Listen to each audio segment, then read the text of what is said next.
Welcome into the Nesson Digital Studios. Courtney Cox here, joined by Pat McAsee. So it's time to talk cars. We're going to review some vehicles, if you will. Yes. I want to start by talking about crossovers. I just got a crossover. Pretty popular right now. I feel like everybody's kind of going with those, to have an SUV feel, but a smaller type car. I love it. I love my new car. But let's talk about another option. If you're a family, you want to spend around $50K maybe in an entry-level luxury vehicle, what do you got to do? Where should you look? Well, I'm in the opposite camp as you. I'm not a fan of crossovers. Oh, come on. And so I like to look for alternative options. And if you look at BMW, they have like the X3 and the 3 Series sports wagon. Mm-hmm. And they're built on the same platform, so they have about the same size bodies.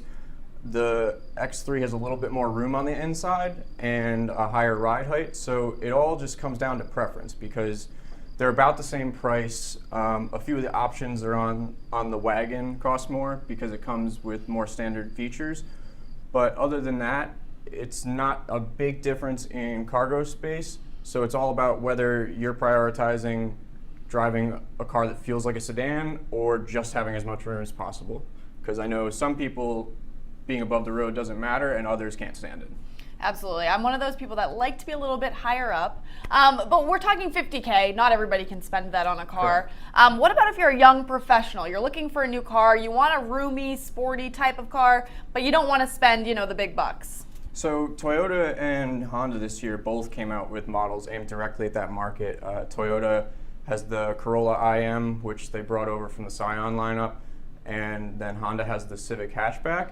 And the Civic hatchback starts out around $1,000 more, but it turns out it is actually kind of worth the extra money because both have 4-cylinder engines, but Honda turbocharged the other one, so even though it's slightly smaller, it has more horsepower, more torque, better fuel economy, and that's better fuel economy with a manual transmission than the other one has with an automatic as well.